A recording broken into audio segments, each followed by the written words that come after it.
Hello everyone, this is Kanupriya and welcome to beyond teachings.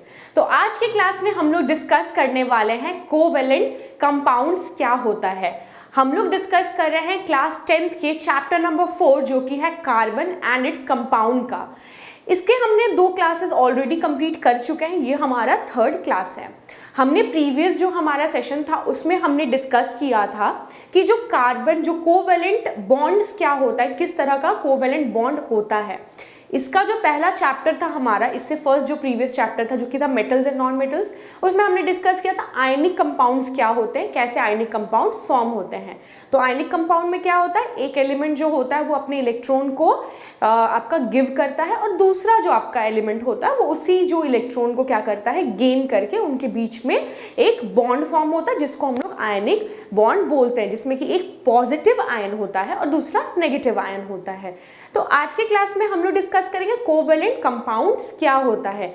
Covalent bonds के बारे में तो हमने ऑलरेडी डिस्कस कर लिया है, वो भी एक बार हम रिकॉल करेंगे और देन फिर हम लोग कोवेलेंट कंपाउंड्स के बारे में डिस्कस करेंगे। तो चलिए आज के क्लास को हम लोग क्विकली स्टार्ट करते हैं। ओके, तो कोवेलेंट कंपाउंड्स क्या होता है ये हम लोग देखते हैं। बोल रहे थे कंपाउंड्स और molecules which are formed by the covalent bonds, यानी ऐसे कंपाउंड्स जो कि कोवेलेंट बॉन्ड से बने हैं। ऑब्वियस सी बात है, दोनों की वर्ड्स में मतलब नाम में तो आपको सिमिलैरिटी दिख रही है, एक है कोवेलेंट कंपाउंड और एक है कोवेलेंट बॉन्ड। तो कोवेलेंट बॉन्ड से ही कोवेलेंट कंपाउंड फॉर्म होता है। ऐसा कंपाउंड जहां पे अगर कोवेलेंट बॉन्ड है तो वो एक कोवेलेंट कंपाउंड बनता है। तो वो क्या होता है हम लोग अच्छे से डिस्कस करते हैं। ओके, तो कोवेलेंट बॉन्ड किस तरह से फॉर्म हो रहा था, जैसे कि अगर एक ऑक्सीजन है, ठीक है, ऑक्सीजन का जो एटॉमिक नंबर है, ऑक्सीजन कितनी है जो अपने इलेक्ट्रॉन्स को क्या करेगा, एक दूसरे के बीच में वो लोग शेयरिंग कर रहे हैं, ठीक है, उसके बारे में हम लोग डिस्कस कर रहे थे।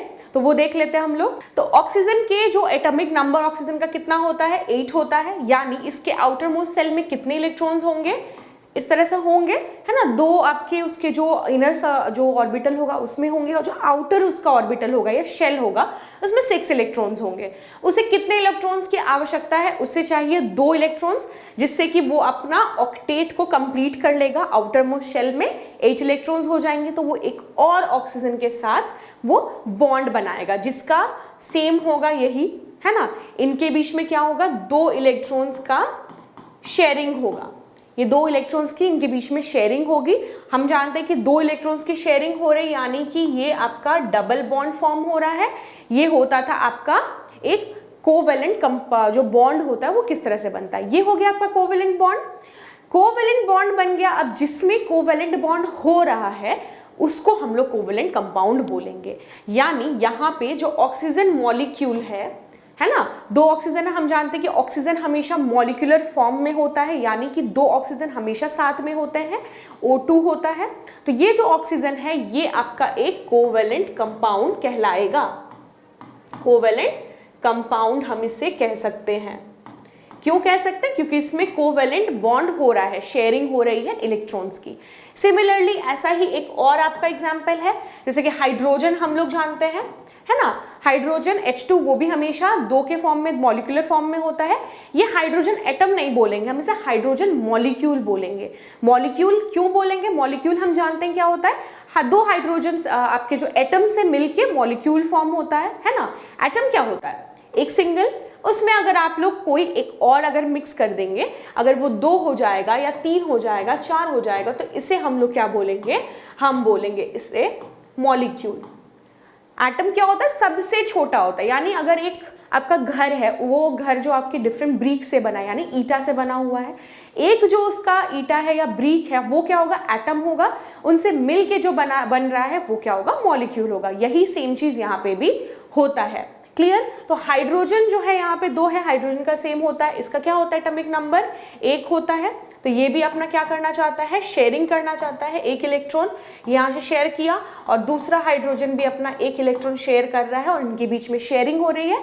इस हाइड्रोजन के पास भी 2 इलेक्ट्रॉन्स हो जाएंगे, इसके पास भी 2 इलेक्ट्रॉन्स हो जाएंगे, इनके बीच में शेयरिंग भी, जिससे कि ये लोग क्या करेंगे, एक स्टेबल कॉन्फ़िगरेशन बनाएंगे। या तो वो लोग ऑक्टेट फॉर्म करेंगे, है ना। ऑक्टेट का मतलब क्या होता है, जो उसके आउटर मोस्ट सेल में आपके 8 इलेक्ट्रॉन्स होने चाहिए, टोटल 8 इलेक्ट्रॉन्स होने चाहिए। ये ऑक्टेट होगा, लेकिन हाइड्रोजन को तो आप देख रहे हैं ऑक्टेट नहीं फॉर्म करा, ये 2 हो रहा है। यानी ये क्या कर रहा है, अपने जो करीबी, सबसे करीबी जो नोबल गैस है, सबसे करीबी नोबल गैस क्या है इसका, हीलियम है, इसका एटॉमिक नंबर है 2, है ना। हीलियम का जो आउटर मोस्ट में कितने 2 इलेक्ट्रॉन्स है, वो उसके कन्फिगरेशन को चाह रहा है कॉपी करना ताकि वो स्टेबल हो जाए। तो ये होता है आपका एक कोवेलेंट कंपाउंड, इस तरह से फॉर्म होता है जहां पे कोवेलेंट बॉन्ड हो रहा है, वो कोवेलेंट कंपाउंड है। क्लियर। सेकेंड पॉइंट हम लोग देख लेते हैं क्या है।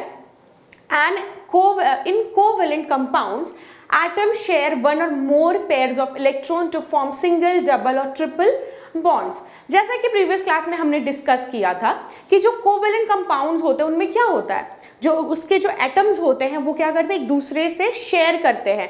या तो एक इलेक्ट्रॉन शेयर करेंगे, दोनों एक एक इलेक्ट्रॉन शेयर करेंगे, या दो दो इलेक्ट्रॉन शेयर करेंगे, या फिर तीन तीन इलेक्ट्रॉन को शेयर करेंगे, जिससे वो सिंगल, डबल या ट्रिपल बॉन्ड बना सके। कैसे होता है वो देखिए, जैसे कि हाइड्रोजन ने क्या किया, एक इलेक्ट्रॉन को शेयर किया, इस हाइड्रोजन ने भी एक इलेक्ट्रॉन को शेयर किया, दोनों के बीच में एक एक इलेक्ट्रॉन की शेयरिंग हुई, ये बन गया H single bond H, H2 molecule. Clear है ना, H2 मॉलिक्यूल बन गया क्योंकि 2 हाइड्रोजन इसमें इन्वॉल्व है, दोनों ने एक एक इलेक्ट्रॉन की शेयरिंग की, इसीलिए यहां पे क्या हो रहा है आपका हाइड्रोजन सिंगल बॉन्ड, एक इलेक्ट्रॉन शेयर हो रहा है इसीलिए सिंगल बॉन्ड हो रहा है। क्लियर, ये आपका फर्स्ट केस है। सेकंड केस इसका क्या हो जाएगा, जैसा कि ऑक्सीजन में हम लोग जानते हैं, एक ऑक्सीजन जो था उसके आउटर मोस्ट जो शेल था उसमें 6 इलेक्ट्रॉन्स थे, उसे और 2 चाहिए थे, तो उसने क्या किया, 2 इलेक्ट्रॉन्स को शेयर किया। किसके साथ शेयर किया, एक दूसरे ऑक्सीजन के साथ शेयर किया, 2 इलेक्ट्रॉन्स टोटल हो गए, है ना। आउटर मोस्ट में उसके कितने इलेक्ट्रॉन्स हो गए, 2 उसको चाहिए थे तो 2 उसको मिल गए। अब इनके बीच में क्या हो रही है, शेयरिंग हो रही है ना, ये दोनों के बीच में शेयरिंग हो रही है, जिससे कि इनके आउटर मोस्ट सेल में 2-2 इलेक्ट्रॉन्स हो जाएंगे, और ये क्या हो जाएगा, ऑक्सीजन डबल बॉन्ड ऑक्सीजन हो जाएगा। डबल बॉन्ड इसलिए हो रहा है क्योंकि 2 इलेक्ट्रॉन की यहाँ पे शेयरिंग हो रही है, इसने 2 इलेक्ट्रॉन शेयर किए, इसने 2 इलेक्ट्रॉन को शेयर किया। क्लियर, तो 2 इलेक्ट्रॉन शेयरिंग हो रही है, इसलिए ये भी O2 आपका मॉलिक्यूल बन रहा है। क्लियर, और थर्ड जो हमने डिस्कस किया था नाइट्रोजन के केस में होता है, नाइट्रोजन जो होता है वो 3-3 इलेक्ट्रॉन की शेयरिंग करता है, 3-3 इलेक्ट्रॉन की शेयरिंग करता है, इसीलिए नाइट्रोजन ट्रिपल बॉन्ड नाइट्रोजन हो जाता है ना, उसमें ट्रिपल बॉन्ड का फॉर्मेशन होता है क्योंकि 3 इलेक्ट्रॉन यहाँ पे शेयर हो रहे हैं, और ये भी आपका N2 मॉलिक्यूल बन जाएगा। N2 कैसे डिसाइड होगा, क्योंकि 2 नाइट्रोजन है, O2 है क्योंकि 2 ऑक्सीजन है, H2 है क्योंकि 2 आपका हाइड्रोजन है। क्लियर, इस तरह से आपका जो है कोवेलेंट कंपाउंड होता है जिसमें सिंगल, डबल और ट्रिपल बॉन्ड भी होता है। और कार्बन एक ऐसा एलिमेंट है जिसमें कि ये तीनों तरह की बॉन्डिंग होती है, वहाँ सिंगल बॉन्डिंग भी होती है, डबल बॉन्डिंग भी होती है और ट्रिपल बॉन्डिंग भी होती है। क्लियर, देन देख लेते हैं एग्जाम्पल्स क्या है। जैसे कि मैंने बताया ऑक्सीजन O2, N2, CH4 आपका जो है, जैसे जो कि मीथेन है ना, जहाँ पे एक कार्बन और 4 हाइड्रोजन के बीच में बॉन्डिंग होती है, H2 और Cl2, क्लोरीन भी आपका इसमें शामिल है, इस तरह की यहाँ पे बॉन्डिंग होती है। ये हो गया आपका कोवेलेंट कंपाउंड के बारे में। कोवेलेंट कंपाउंड एक ऐसा कंपाउंड होता है जिसमें कि कोवेलेंट बॉन्डिंग होती है, यानी शेयरिंग ऑफ इलेक्ट्रॉन होता है। क्लियर, नेक्स्ट हम लोग क्या डिस्कस करने वाले हैं वो देख लेते हैं। इसके बाद हम लोग डिस्कस करने वाले हैं कि एलोट्रॉप्स ऑफ कार्बन क्या होता है, कार्बन के एलोट्रॉप्स के बारे में डिस्कस करेंगे। पहले तो एलोट्रॉप्स क्या होते हैं। एलोट्रॉप्स उन कंपाउंड्स को बोला जाता है, उन सब्सटेंस को बोला जाता है जो कि जिस फॉर्म में कार्बन प्रेजेंट होता है ना। कार्बन जो है वो डिफरेंट फॉर्म में प्रेजेंट होता है, सिंगल वो जो सिर्फ कार्बन के फॉर्म में नहीं होता, डिफरेंट उसके फॉर्म्स हैं जिनको हम लोग एलोट्रॉप बोलते हैं। जैसा कि आप लोग देख रहे हैं यहाँ पे 3 आपके दिए गए हैं, पहला है आपका डायमंड, सेकेंड है ग्रेफाइट और थर्ड है बकमिंस्टर फ्लूरेन। ओके, ये तीनों चीजें हैं जिनके बारे में एक एक करके हम लोग डिस्कस करेंगे। तो सबसे पहले हम लोग डायमंड के बारे में डिस्कस करते हैं। डायमंड जो कि सुनने में बहुत ही फैसिनेटिंग लगता है, डायमंड की ज्वेलरीज आती है, तो पहले हम लोग क्या करेंगे, डायमंड के बारे में डिस्कस करेंगे। ओके, तो डायमंड क्या होता है, डायमंड के बारे में हम लोग जो भी जानना है हम लोग को वो चीज़ डिस्कस करते हैं, उसका स्ट्रक्चर के बारे में भी हम लोग डिस्कस करेंगे। तो सबसे पहले बोल रहा है diamond is the most purest allotrope of carbon. Carbon का जो सबसे प्योरेस्ट आपका एलोट्रॉप है वो क्या है, डायमंड है। डायमंड हम जानते हैं कि बहुत ही प्योर होता है, उसमें कंटामिनेशन करना या फिर कोई भी चीज़ को मिक्स करना पॉसिबल नहीं है। हम लोग जो सारी लेडीज़ जो होती है वो हमेशा डायमंड की ज्वेलरीज की बहुत ज़्यादा उनको मतलब मन होता है कि डायमंड की ज्वेलरीज पहने। क्यों पहनना चाहती है? क्योंकि वो बहुत ही प्योर होता है, बहुत ही खूबसूरत होता है, शाइनी होता है, इसीलिए। तो ये जो है आपका कार्बन का सबसे प्योरेस्ट एलोट्रॉप है। क्लियर? ओके। तो सबसे प्योरेस्ट आपका जो है वो है आपका डायमंड, जो सबसे प्योरेस्ट एलोट्रॉप होता है। अब डायमंड की जो बॉन्डिंग, जो उसका स्ट्रक्चर के बारे में हम लोग डिस्कस करेंगे, कैसा स्ट्रक्चर होता है। आप लोग राइट हैंड साइड में देख ही रहे होंगे उसका स्ट्रक्चर किस तरह से दिख रहा है, बट यहाँ पे होता क्या है वो मैं आप लोगों को समझाऊंगी। इसमें बोल रहा है in diamond each carbon atom is bonded to other 4 carbon atoms forming a rigid 3-dimensional structure। इसमें बोल रहा है कि एक जो कार्बन एटम होगा वो आपका क्या होगा, 4 डिफरेंट कार्बन एटम्स के साथ बॉन्ड होगा, है ना। जैसे कि अगर हम इसे देख ले, ये एक आपका कार्बन एटम है ना, एक कार्बन एटम है, वो क्या हो रहा है, 4 डिफरेंट कार्बन एटम्स के साथ बॉन्ड हो रहा है। किसके किसके साथ बॉन्ड हो रहा है, ये पहला हो गया, दूसरा हो गया, तीसरा हो गया और चौथा हो गया। क्लियर? एक carbon atom 4 different carbon atoms के साथ बॉन्ड है। अगर हम इस कार्बन एटम को ले लें, ये कैसे बॉन्ड हो रहा है, ये देखिए एक, ओके, ये आपका 2, उसके बाद ये आपका 3, उधर से पीछे से 3 होगा, ये क्योंकि 3 डायमेंशनल शेप है इसीलिए वो पीछे की तरफ 3 और यहाँ से 4 होगा। इसे अगर हम लोग देख लेंगे 1 2 3 4, इसके लिए 1 2 3 4, इस तरह से इनके बीच में आपकी बॉन्डिंग होती है। एक carbon atom 4 different carbon atoms के साथ बॉन्ड होगा और एक 3 डायमेंशनल शेप बनाएगा। 3 डायमेंशनल इसलिए हो रहा है क्योंकि 4 है, हर डायमेंशन से एक एक कार्बन एटम के साथ वो जुड़ा हुआ, आप देख के भी आपको लग रहा है कि ये 3 डायमेंशनल है। इस तरह से उसके जो आपका स्ट्रक्चर होता है डायमंड का, इस तरह से होता है। अगर आपको बनाने के लिए बोला जाए एग्जाम में, ये एग्जाम में भी होता है कि आपको डायमंड का जो है स्ट्रक्चर वो आपको डायग्राम ड्रॉ करने की जरूरत पड़ सकती है। आपको बोला जाए कि डायग्राम ड्रॉ करिए, तो इस तरह से उसका डायग्राम जो है वो हम लोग ड्रॉ कर सकते हैं। क्लियर? देखते हैं इसके फिजिकल प्रॉपर्टीज। फिजिकल प्रॉपर्टीज क्या है, वेरी हार्ड। हम जानते हैं कि डायमंड जो है बहुत ही ज़्यादा हार्ड होता है, उससे हम लोग क्या कर सकते हैं, ग्लास को भी, जो कांच के टुकड़े होते हैं उनको भी कट कर सकते हैं हम लोग। तो diamond is very hard. Second है high melting and boiling point. जो आपका क्या होता है, डायमंड होता है वो बिल्कुल ज़्यादा उसकी कम नहीं होती है बॉइलिंग और मेल्टिंग पॉइंट, वो जल्दी मेल्ट या बॉयल नहीं होता, बहुत ज़्यादा एक्सट्रीम टेम्परेचर की ज़रूरत होती है तभी ही वो क्या होता है, मेल्ट हो सकता है या तो बॉयल हो सकता है। Clear? Bad conductor of electricity, है ना, इलेक्ट्रिसिटी को कंडक्ट नहीं करता है आपका डायमंड जो है वो इलेक्ट्रिसिटी को कंडक्ट नहीं करता है। आप अगर इलेक्ट्रिसिटी चाहे उसमें से पास हो या ट्रांसफर हो, वो नहीं करेगा। क्लियर? इनसेल्यूबल इन ऑल सॉल्वेंट, किसी भी सॉल्वेंट में आप उसको डालें तो वो सेल्यूबल नहीं है। वाटर में डाल लीजिए, केरोसिन में डाल दीजिए, पेट्रोल में डाल दीजिए, कोई भी ऑर्गेनिक सॉल्वेंट्स होगा उसमें अगर आप उसको डिप करेंगे तो वो आपका डिसॉल्व नहीं होगा। It is insoluble in all the solvents. Third point क्या है, good conductor of heat. Electricity का तो वो बैड कंडक्टर है बट वो हीट को कंडक्ट करता है ना। क्या बोल रहे हैं कि अगर हम इलेक्ट्रिसिटी को पास करना चाहें तो वो कंडक्ट नहीं करेगा लेकिन वो हीट को कंडक्ट करेगा। अगर हम उसे गर्म कर दें तो वो गर्म होगा लेकिन इलेक्ट्रिसिटी उससे पास नहीं होगी। तो ये इसके फिजिकल प्रॉपर्टीज थे। आपको पूछा जा सकता है कि what are the allotropes of carbon, carbon के कौन कौन से एलोट्रॉप्स है, ये पूछा जा सकता है एग्जाम में। तो आप लोग को ये चीज़ जानना चाहिए कि कार्बन के 3 आपके एलोट्रॉप्स हैं मेनली, जो आप लोग को बात करना है, जिसके बारे में आपके बुक में दिया हुआ है। पहला है डायमंड, देन है ग्रेफाइट और फिर लास्ट जो है बकमिंस्टर फ्लूरेन। क्लियर? ये हाँ हो गया जितना भी हम लोग को डायमंड के बारे में जानना था। इसका जो स्ट्रक्चर है आप देख सकते हैं राइट हैंड साइड में, इस तरह से स्ट्रक्चर आपको इसका याद रखना, बहुत आसान है, कोई डिफिकल्ट नहीं है इसमें। तो ये इसका स्ट्रक्चर है। क्लियर? ये हो गया डायमंड के बारे में। जो सेकेंड आपका एलोट्रोप है वो क्या है, ग्रेफाइट। ठीक है, ग्रेफाइट आप देख लीजिए, उसका डायग्राम है, पहले डायग्राम को बाद में डिस्कस करेंगे, पहले हम लोग उसके पॉइंट्स को डिस्कस कर लेते हैं कि क्या बोल रहे हैं। बोल रहा है in graphite each carbon is bonded to 3 other carbon atoms in the same plane giving a hexagonal array.